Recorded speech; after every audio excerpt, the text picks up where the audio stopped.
The morning sun cast long shadows across the dusty yard of the Double Bar Ranch as Samuel Whitmore made his way toward the old stone well. At 62, his steps had grown more measured but no less determined. He had been working this land for more than 3 decades, and every sunrise brought the same quiet satisfaction that comes from knowing your place in the world. Samuel paused when he noticed something unusual near the well's edge. A figure sat huddled against the weathered stones, partially hidden behind a wooden board that had fallen from the old windmill. It was a young woman, and from what he could tell, she appeared to be in some kind of distress. His first instinct was to call out, but something in her posture told him to approach with care. She looked fragile in a way that had nothing to do with physical strength. Her long brown hair hung loose around her shoulders, and she clutched the board to herself like a shield. When she noticed him walking closer, her eyes went wide, with what Samuel recognized as pure terror. "Don't," she whispered, and her voice carried across the morning air like the sound of a wounded bird. "Don't pull it away." Samuel stopped where he was, his weathered hands raised slightly to show he meant no harm. In all his years on the ranch, he had learned to read fear in both animals and people. This young woman was as scared as any creature he had ever encountered, and something told him that forcing the situation would only make things worse. "I'm not going to take anything from you, miss," he said gently, keeping his voice low and steady. "My name is Samuel, and this is my ranch. Are you hurt?" She shook her head quickly, but her grip on the wooden board only tightened. Samuel could see now that she was using it to cover herself, and he understood with a heaviness in his chest that whatever had brought her here had left her with very little dignity intact. The rancher looked around his property with new eyes, seeing it as she might see it. The open spaces that had always felt like freedom to him could feel like exposure to someone who was already vulnerable. The isolation that brought him peace might feel like danger to a young woman with nowhere to go. "You must be cold," Samuel said after a long pause. "And hungry too, I'd imagine." He saw her swallow hard and realized she was fighting back tears. The sight of it stirred something deep in his chest. He thought of his own daughter who lived back east with her family. If she were ever in trouble, he hoped someone would show her the same care he wanted to show this stranger. "I tell you what," Samuel continued, "I'm going to go back to the house and get you some things. A blanket and some clothes and maybe some food if you're interested. I won't come back until you tell me it's okay. Will that work for you?" The young woman looked at him for a long moment, as if trying to determine whether his words could be trusted. Finally, she gave a small nod, and Samuel felt something in his chest ease just a little. "What's your name, miss?" he asked. "Sarah," she whispered so quietly he almost missed it. "Well, Sarah, I'll be back in a few minutes. You just stay right where you are and don't worry about anything else." As Samuel walked back toward the ranch house, he found himself moving carefully and deliberately. Every step felt important somehow, as if the weight of this moment required his full attention. He had encountered lost souls before in his years on the range, but something about Sarah's fear touched him in a place he hadn't expected. Inside the house, Samuel gathered what he thought she might need. One of his wife Martha's old dresses that had been hanging in the closet since she passed 2 years ago. A thick wool blanket, some bread and cheese, and a thermos of coffee. As he collected these items, he found himself thinking about kindness and how it sometimes required nothing more than recognizing when someone needed space to breathe. When he returned to the well, Samuel set the bundle of clothes and food on the ground, about 10 feet away from where Sarah sat. Then he backed away even further and settled himself on an old wooden crate that had been sitting in the yard for as long as he could remember. "Those things are for you," he said. "Take your time with them. I'll just sit over here and enjoy the morning air." Samuel made good on his word. He sat quietly watching the horizon and listening to the sounds of the ranch coming to life.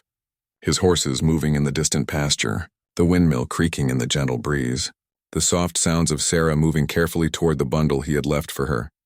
After what felt like an hour, Sarah spoke again. Her voice was still quiet, but some of the desperate edge had left it. "Thank you," she said. Samuel turned to look at her and saw that she had managed to put on Martha's old dress. The blanket was wrapped around her shoulders, and she was holding the thermos of coffee with both hands as if it were the most precious thing in the world. "You're welcome," he replied, feeling a little better. Sarah nodded, and for the first time since he had discovered her, she met his eyes directly. Samuel saw intelligence there along with a weariness that seemed far too heavy for someone who couldn't be more than 25 years old. Don't have anywhere to go, she said, and the admission seemed to cost her something. Well, Samuel said carefully, you don't have to go anywhere right now. This is a big ranch and there's plenty of room for someone who needs a place to catch their breath. Over the following days, Sarah began to emerge from her shell like a flower opening slowly to the sun. Samuel learned that she had been traveling with a man who had promised to marry her, but had instead abandoned her in the nearest town with nothing but the clothes on her back. The details of her story came out in pieces during their conversations, and Samuel never pushed for more than she was willing to share. What impressed him most about Sarah was not her resilience, though she certainly had that. It was her capacity for gratitude. She found ways to help around the ranch even though Samuel insisted it wasn't necessary. She mended clothes and organized his kitchen and tended to a small garden plot that had been neglected since Martha's passing. You don't have to earn your keep here, Samuel told her one afternoon as they sat on the porch watching the sunset. I know, Sarah replied, but it feels good to be useful. It feels good to have something to do with my hands. Samuel understood that feeling. Work had always been his way of making sense of the world, and he could see that Sarah was finding her own sense of purpose in the small tasks that kept the ranch running smoothly. As the weeks passed, Samuel noticed changes in both of them. Sarah's laughter came more easily and her posture straightened with returning confidence. For his part, Samuel found that having someone to share meals with and talk to in the evenings had lifted a loneliness he hadn't even realized he was carrying. One evening, as they sat by the fireplace, Sarah asked him about Martha. Samuel found himself talking about his late wife in ways he hadn't been able to since her death. He told Sarah about Martha's garden and her terrible cooking and the way she used to hum while she worked around the house. She sounds wonderful, Sarah said when he finished. She was, Samuel replied, but she would have liked you too. She always said that kindness was the most important thing a person could have, and you have that in abundance. Sarah was quiet for a long moment before she spoke again. I was so scared when you found me that morning. I thought you were going to make me leave or worse. But you didn't. You just saw that I needed help and you helped me without asking for anything in return. That's what people should do for each other, Samuel said simply. Maybe, Sarah replied, but not everyone does. As autumn settled over the ranch, Samuel began to worry about what would happen when winter came. Not because he didn't want Sarah to stay, but because he wanted to make sure she knew she had choices. One evening, he brought up the subject as gently as he could. Sarah, he said, I want you to know that you're welcome to stay here as long as you want, but I also want you to know that if you want to go somewhere else or start over in a new town, I'll help you do that too. Sarah looked at him with something that might have been surprise. You would help me leave even though you've been so kind to me? Kindness isn't about keeping someone with you because it makes you feel good, Samuel said. Sometimes kindness is about giving someone the freedom to choose their own path. The next morning, Sarah asked if she could borrow one of his horses to ride into town. Samuel agreed without question, though he spent the day wondering if she would return.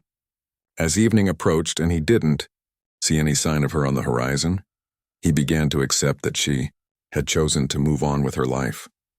But just as the sun was setting, he heard the sound of hoofbeats and saw Sarah riding back toward the ranch. When she dismounted, she was holding a letter in her hand, and there was something different about her expression. A kind of settled peace that Samuel had never seen there before. I wrote to my sister back in Missouri, she said. I told her about you and about this place and about how I've been healing here. She wrote back and said I could come stay with her family if I wanted to. Samuel nodded, waiting for her to continue. He could feel his heart preparing itself for goodbye, even though he hoped he was wrong about what was coming next. But I also talked to Mr. Henderson at the general store in town, Sarah continued. He said he's been looking for someone to help him with his books and manage the store. He offered me the position and a room above the shop if I wanted it. That sounds like a good opportunity, Samuel said, and meant it. It is, Sarah agreed, and I think I'm going to take it. Samuel felt a mixture of